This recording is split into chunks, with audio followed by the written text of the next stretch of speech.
attend or send a designee if they so chose, and that is exactly what happened. It was well received. I think folks were very grateful to have an opportunity to comment. We provided an information document on the new classifications as proposed, preservation and new construction. We talked about the points structure, not, under the new construction, but they're not being points under preservation. The housing authorities are eligible to apply under either category, so that was well received. So even though there's not the separate category for them, it was acknowledged that they have achieved a level of sophistication in their development applications that it's not really necessary to do so. They can come in either way and have been very successful over the last few years in getting funded. We received pretty favorable comments during that meeting, and there was a good wide discussion. People were engaged and had other thoughts to share as well. Among them being that there was a hope that maybe SSHP developments might have some continued priority in the list of factors that we consider for preservation deals, and then also under new construction for points. There was a recommendation from the housing authorities that the priority review factors include some recognition of local ownership and being either housing authorities or nonprofit organizations to keep the ownership of the developments sort of integral to the neighborhoods, as opposed to having an outside person come in, a for-profit developer who might come in, develop and sell, and then the attention paid to the neighborhood kind of gets diluted. There was also a recommendation not to set target percentages for preservation or new construction. And then on the other end, it was like, yes, let's do. So there was some discussion about how to set targets. And do you want to say that there's just a minimum X% will be for preservation, but we could go above that without saying we have to have a hard and fixed number of new construction or versus preservation.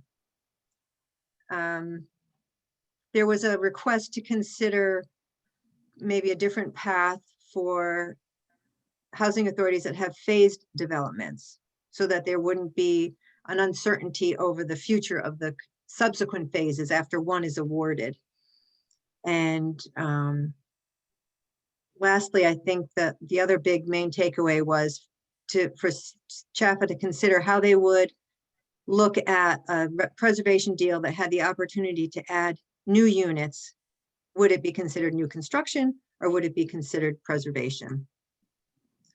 Again, the housing authorities really appreciated the opportunity to participate in this type of a roundtable, and we're going to submit at least one or two. Definitely, we're going to submit written comments, and we did receive comments from one already. And it was more to support what we had proposed and also offer suggestions on how to potentially tighten up other areas. If we didn't receive anything, I wouldn't say we had any negative feedback. Yeah, so Tim, to your question before that I said that I was thinking about 50-50 chance. So we got a 50 chance, so they were okay.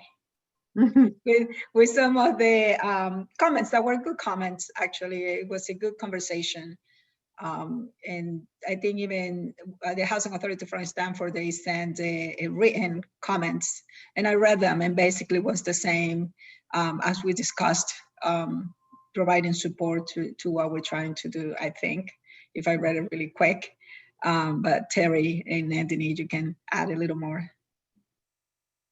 Yeah, no, I absolutely agree. And when we received the comments in his email, and he was, again, this is John Gottlieb from Stanford, very much appreciated the opportunity to participate and to comment, very much appreciated the direction that we're moving into, recognizing that preservation deals have historically had a difficult time competing successfully in the 9% round.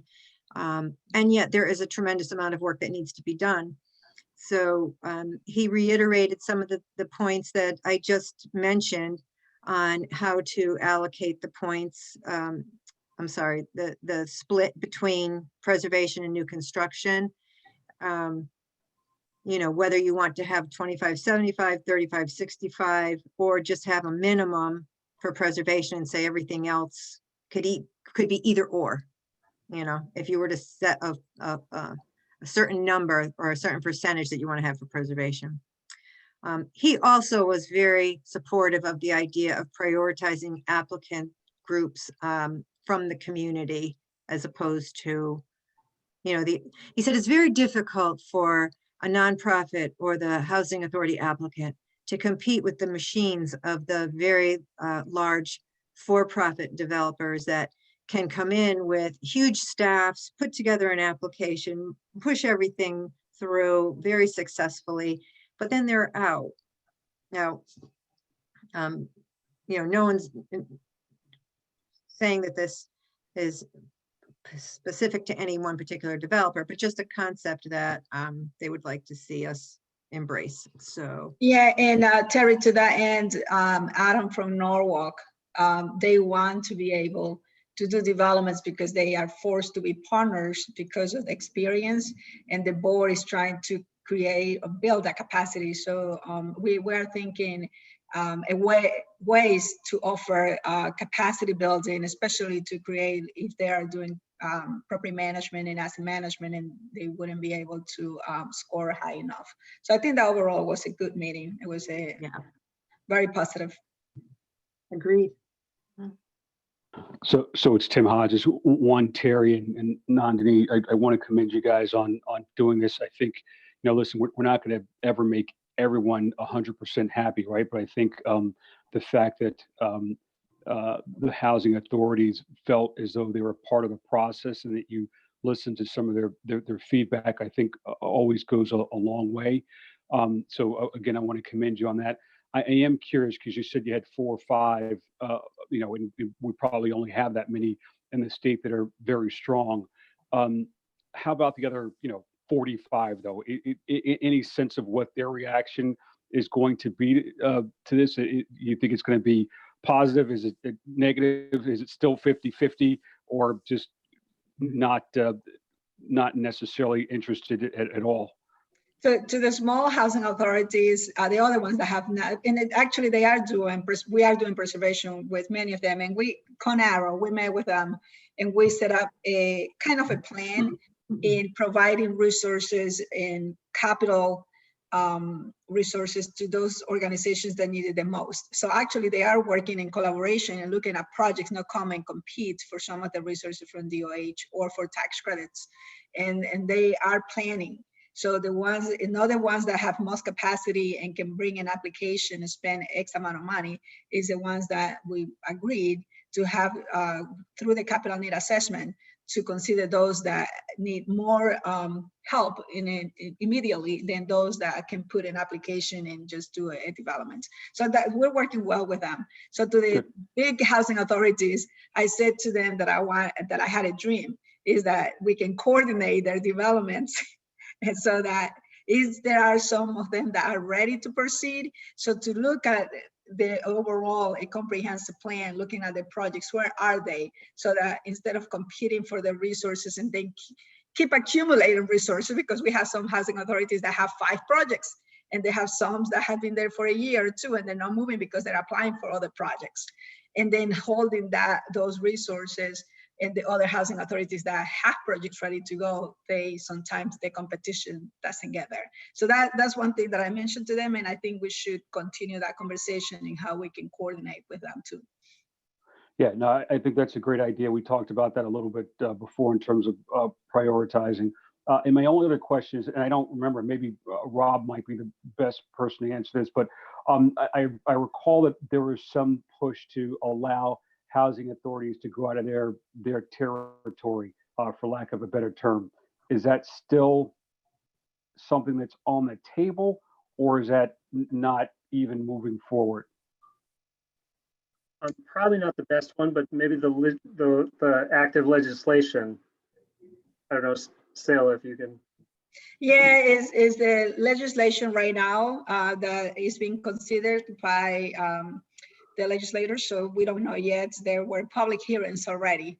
I Right. submitted a written testimony about supporting their idea. As they say, they are developers and they want it to be more like any other developer. So yeah, we still don't know if the legislator is gonna pass that. But I mean, if they're nonprofits, they can go anywhere. They have forms of nonprofits. Okay. Yeah, I was just, I was a little confused about it because I remember when I was in Stanford, you know, Vino's guys always saying, well, we can't go outside of Stanford. But then when I went to West Hartford, they told me they could go outside of West Hartford. And I was kind of like, well, you're both housing authorities. So I didn't know the difference between the two, and why one could and one couldn't. So So it's if a housing authority like New Haven, it has Glendower as a nonprofit they created. So Glendower was applying for a project in Guilford. Right. Because that's the nonprofit, and like a nonprofit, you can go anywhere. So I think it's not utilizing the resources from the housing authority, perhaps. Okay. Yeah, so Okay. I'm not that clear either, because for me, it's like, okay, so if you have a nonprofit, you can go anywhere. Why we're gonna waste? I mean, even if the legislation doesn't pass, they still can go outside of their footprints. Okay. All right. Thank you.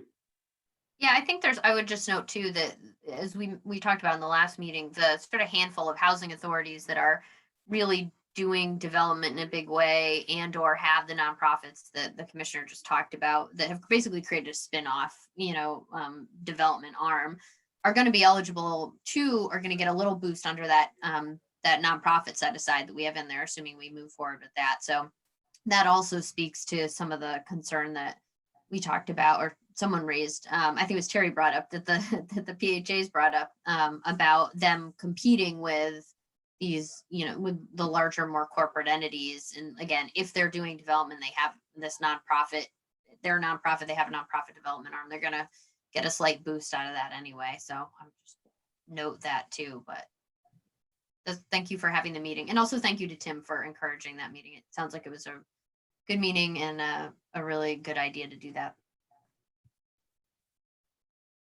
What are some of the next steps, Terry, in terms of now that we've gotten this feedback? How do you envision the next couple meetings going with the task force? So coming up next week or a week after, I'm losing track of where I am, we'll have the board task force meeting. We'll go over this just very briefly. It'll be in a memo form so that everyone has it, including Lisa and Kathy.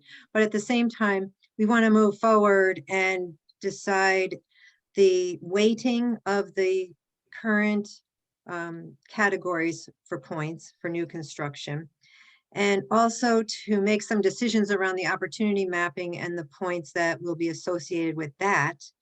And then we need to be able to have a public comment period with some form draft QAP presented to the board and then the public, so that we could begin to get some real comment and feedback from everyone. We've posted different pieces and gotten some feedback here and there, but it'd be nice to have a big collective response and know where we're going so that we could finalize calendar wise. If we go to the board at the end of April to request a public hearing, that's one thing. But because we're making a lot of changes and we want to include a public comment period, that really takes up most of May. At the end of May, we could present the different comments that we received and potentially, a new draft incorporating them or not making any changes. Whatever happens there happens. But it's rather urgent that we get something in front of the board for April so that we stay within our time frame and allow people earlier notice of what's going to be coming. So this meeting coming up at the end of March, I'd like to kind of finalize what the priorities are going to be in terms of points in the categories. And I don't imagine they're changing very much because we didn't want to make it a huge change. So there'll be a draft recommendation and then for discussion points. April, maybe we might need another meeting in between the March and the April to make sure the task force is on board with whatever we're going to present to the full board in April, and then see if we can get the public comment happening in May. That's my thoughts. Sounds good. And Terry, I think that a lot of work has been done already with, Mhm. especially the environmentalist. Yes, Last year, those were like inundated our inbox, all the architects, and now they have been part of it, and we got that one. exactly. So I'm not sure, we usually have a 30-day public comment period. We're required by law to have just a public hearing, but it could be shorter than 30 days. It could be, open after that. I don't know what your thoughts are. It seems like, So why don't we discuss it? I mean, give us a format, an idea for the next meeting, and then we Okay. can make a and then decision. we'll talk about it. Yeah. Perfect. All right. Well, I think that's it, Terry. I was Yeah, just for an update. Mhm. Okay. Well, thank you, everybody, for making the time. Thank you. You. Thanks so much.